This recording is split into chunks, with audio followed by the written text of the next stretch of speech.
Hi hello everyone, welcome back to my YouTube channel Kannada ಧಾರಾವಾಹಿ. ಮುಂದಿನ ಸಂಚಿಕೆಯಲ್ಲಿ ಏನಾಗುತ್ತೆ ಅಂತ ನೋಡ್ಕೊಬರೋಣ ಬನ್ನಿ. ಅಲ್ಲಿವರೆಗೂ ಎಲ್ಲ ನಮ್ಮ ಚಾನಲ್ನ ಸಬ್ಸ್ಕ್ರೈಬ್ ಮಾಡಿಲ್ಲ, ಸಬ್ಸ್ಕ್ರೈಬ್ ಮಾಡ್ಕೊಳ್ಳಿ. ಪಕ್ಕದಲ್ಲಿ ಕಾಣ್ತಿರೋ ಬೆಲ್ ಐಕಾನ್ ಕ್ಲಿಕ್ ಮಾಡಿ.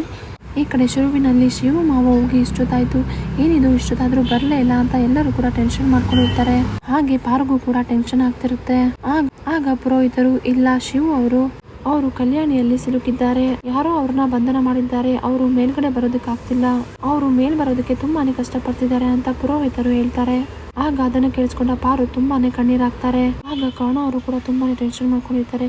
ಏನಿದು ಶಿವು ಹೋಗಿ ಎಷ್ಟೊತ್ತಾಯ್ತು, ಇನ್ನ ಕಲ್ಯಾಣಿಯಿಂದ ಈಚೆ ಬಂದಿಲ್ಲ, ಏನಿದು ಏನ್ ಮಾಡ್ಲಿ, ಈಗ ಕಲ್ಸ ಬೇರೆ ಕೆಳಗಡೆ ಇಡೋಂಗಿಲ್ಲ, ಇವತ್ತು ನೀನು ನಮ್ಮ ತಾಯಿ ಅಂತ ಗೊತ್ತಾದ್ರೂ ಪರವಾಗಿಲ್ಲ, ನನ್ ಮೇಲೆ ನಿಂಗೆ ದ್ವೇಷ ಬಂದು ಪರವಾಗಿಲ್ಲ, ಒಟ್ನಲ್ಲಿ ನೀನು ಮೇಲ್ಗಡೆ ಬಾ ಕಂದ, ಕಲ್ಯಾಣಿಯಿಂದ ಮೇಲ್ಗಡೆ ಬಾ.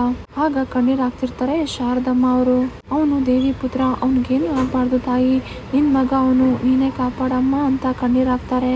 ಆಗ ಶಿವು ಅವ್ರನ್ನ ಬಂಧನ ಮಾಡಿರೋರು ಎಲ್ಲರೂ ಕೂಡ ದಿಕ್ಕಾಪಾಲಾಗಿ ಓಡೋಗ್ತಾರೆ. ಆಗ ಬಂಧನ ಮಾಡಿದವನು ಕೂಡ ಮೂರ್ಛೆ ಬಿದ್ದಿ ಅಲ್ಲೇ ಬಿದ್ದೋಗ್ತಾನೆ. ಆಗ ಶಿವುಗೆ ದೇವಿನೇ ಮೈ ಮೇಲೆ ಬಂದಿರೋ ತರ ದೇವಸ್ಥಾನ ಹತ್ರ ಹೋಗಿ ನಿಂತ್ಕೊಂತಾರೆ.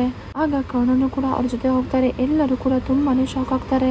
ಅದೇ ರೀತಿ ಶಿವು ಅವರು ಕೂಡ ದೇವಿನ ತಲೆ ಮೇಲೆ ಹೊತ್ಕೊಂತಾರೆ, ಎಲ್ಲ ಕಡೆ ಸುತ್ತಾಡ್ತಾ ಇರ್ತಾರೆ. ಆಗ ಶಿವು ಅವ್ರಿಗೆನೆ ದೇವಿ ಮೈ ಮೇಲೆ ಬಂದಿರೋ ರೀತಿ ಇರುತ್ತೆ. ಅದನ್ನ ನೋಡಿದ ಮನು ಅವ್ರಿಗೆ ತುಂಬಾನೇ ಕೋಪ ಬರ್ತಾ ಇರುತ್ತೆ.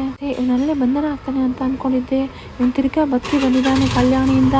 ಅದೇ ರೀತಿ ಶಿವು ಅವ್ರಿಗೂ ಕೂಡ ಮೈ ಮೇಲೆ ದೇವಿ ಬಂದಿರ್ತಾರೆ. ಹಾಗೆ ಇಲ್ಲಿ ಶಿವು ಅವರು ಮನು ಅವ್ರ ಅಣ್ಣಗೆ ಸರಿಯಾಗಿ ಚಾಟಿ ಏಟನ್ನ ಕೊಡ್ತಾರೆ. ಆಗ ಮನು ಅವರನ್ನ ನಂಗೆ ಯಾಕೆ ಕೊಡ್ತಿದ್ಯಾ ಅಂತ ಕೇಳ್ತಾರೆ. ಆಗ ಅಲ್ಲಿರೋ ಜನರು, ಏನಾದ್ರು ದೇವಿಗೆ ಕೊಡೋದು ಮರ್ತೋಗಿದ್ಯಾ, ನಿಂದೇನೋ ತಪ್ಪಿರುತ್ತೆ, ಅದಕ್ಕೆ ದೇವಿನೇ ಮೈ ಮೇಲೆ ಆತರ ಹೊಡಿತಾ ಇರೋದು ಅಂತ ಕೇಳ್ತಾರೆ. ಆಗ ಮನು ಅವರನ್ನ, ಅಯ್ಯೋ ದೇವಿ ಗೊತ್ತಾಯ್ತಾ, ನಾನೇ ತಪ್ಪು ಮಾಡಿದ್ದು ಅಂತ ಹೇಗ್ ಗೊತ್ತಾಯ್ತು, ಅಯ್ಯಯ್ಯೋ ದೇವ್ರೆ ಏನ್ ಮಾಡ್ಲಿ, ಅಯ್ಯಯ್ಯೋ ಇವ್ರ ಮುಂದೆ ಎಲ್ಲ ಸಿಗಾಕೊಂಡ್ರೆ ಏನ್ ಮಾಡ್ಲಿ ಅಂತ ತುಂಬಾನೇ ಯೋಚನೆ ಮಾಡ್ಕೊಂಡಿರ್ತಾರೆ. ಅದೇ ರೀತಿ ಶಿವು ಅವರು ದೇವ್ರನ್ನ ಎತ್ಕೊಂಡು ಕುಣಿತಾ ಇರ್ತಾರೆ. ಆಗ ನಿಧಿ ಅವ್ರ ಹತ್ರ ಬರ್ತಾರೆ. ಆಗ ನೋಡಮ್ಮ ನಿಧಿ, ನೀನ್ ಅನ್ಕೊಂಡಿರೋದು, ನೀನ್ ಇಷ್ಟಪಟ್ಟಿರೋದನ್ನ ಯಾವತ್ತೂ ಬಿಟ್ಕೊಡ್ಬೇಡ ನಿಧಿ, ಯಾವತ್ತಿದ್ರು ನಿಂಗೆ ಸೇರ್ಬೇಕು ನಿಧಿ ಅಂತ ಕೈನ ನಿಧಿ ಕೈ ಮೇಲೆ ಇಡ್ತಾರೆ. ಅದನ್ನ ಕೇಳಿಸ್ಕೊಂಡ ನಿಧಿಗೆ ತುಂಬಾನೇ ಶಾಕ್ ಆಗುತ್ತೆ. ಆಗ ನಿಧಿ ಅವರು, ಅಯ್ಯೋ ಬಿಟ್ಕೊಡ್ಬಾರ್ದ, ಹಾಗಾದ್ರೆ ಕರ್ಣ ಸರ್ನ ಬಿಟ್ಕೊಡ್ಬೇಡ ಅಂತ ಹೇಳ್ತಿದಾರ.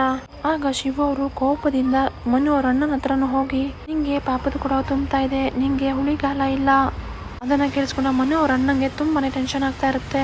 ಆಗ ಎಲ್ಲರೂ ಕೂಡ ತುಂಬಾ ಟೆನ್ಷನ್ ಮಾಡ್ಕೊಂಡು ಭಯದಿಂದ ನಡುಕ್ತಾ ಇರ್ತಾರೆ. ಆಗ ಶಿವು ಅವರು ಕರ್ಣ ಅವ್ರ ಹತ್ರ ಬರ್ತಾರೆ. ನಿನಗೋಸ್ಕರ ಒಂದು ಜೀವ ಕಾಯ್ತಾ ಇದೆ, ನೀನು ಅದಕ್ಕೆ ಮೋಸ ಮಾಡಬೇಡ ಅಂತ ಶಿವು ಅವರು ಹೇಳ್ತಾರೆ. ಆಗ ಅದನ್ನ ಕೇಳಿಸ್ಕೊಂಡ ಕರ್ಣಗೆ ತುಂಬಾನೇ ಟೆನ್ಷನ್ ಆಗುತ್ತೆ. ನಿನ್ ಮನ್ಸಲ್ಲಿರೋದು ಆದಷ್ಟು ಬೇಗ ಎಲ್ಲ ಒಳ್ಳೇದಾಗುತ್ತೆ, ಆದಷ್ಟು ಬೇಗ ಅದನ್ನ ಸಾಧಿಸು, ನೀನು ಆಸೆ ಪಟ್ಟಿದ್ದು ಖಂಡಿತವಾಗ್ಲೂ ನಿಂಗೆ ಸಿಕ್ಕೇ ಸಿಗುತ್ತೆ, ಅದನ್ನ ಬಿಡಬೇಡ ಅಂತ ಹೇಳ್ತಾರೆ. ಹಾಗೆ ಇಲ್ಲಿ ಶಿವು ಅವ್ರಿಗೆ ದೇವಿ ಬಂದಿರೋದ್ರಿಂದ ಎಲ್ಲರಿಗೂ ಒಂದೊಂದು ಹೇಳ್ತಾರೆ. ಆಗ ಕರ್ಣ ಅವರು, ಅಯ್ಯೋ ಇವ್ರು ಹೇಳ್ತಿರೋದು ಎಲ್ಲ ನಿಜಾನೇ, ಹೌದು, ನನ್ನ ನಿಧಿ ಹತ್ರ ಎಲ್ಲಾನು ಹೇಳ್ಕೊಂಬಿಡ್ಲಾ, ಮನೆಯವ್ರ ಹತ್ರ ಎಲ್ಲ ಸತ್ಯ ಹೇಳ್ಬಿಡ್ಲಾ ಅಂತ ಮನಸ್ಸಲ್ಲಿ ಅನ್ಕೊತಾ ಇರ್ತಾರೆ. ಫ್ರೆಂಡ್ಸ್, ಈ ವಿಡಿಯೋ ಇಷ್ಟದಲ್ಲಿ ಒಂದು ಲೈಕ್ ಮಾಡಿ, ಯಾರೆಲ್ಲ ನಮ್ಮ ಚಾನಲ್ನ ಸಬ್ಸ್ಕ್ರೈಬ್ ಮಾಡಿಲ್ಲ ಸಬ್ಸ್ಕ್ರೈಬ್ ಮಾಡ್ಕೊಳ್ಳಿ, ಪಕ್ಕದಲ್ಲಿ ಕಾಣ್ತಿರೋ ಬೆಲ್ ಐಕಾನ್ ಕ್ಲಿಕ್ ಮಾಡಿ. ಈ ವಿಡಿಯೋ ಇಷ್ಟದಲ್ಲಿ ಒಂದು ಲೈಕ್ ಮಾಡೋದನ್ನ ಮರಿಬೇಡಿ, ಆದಷ್ಟು ವಿಡಿಯೋನ ಶೇರ್ ಮಾಡಿ. Thank you for watching.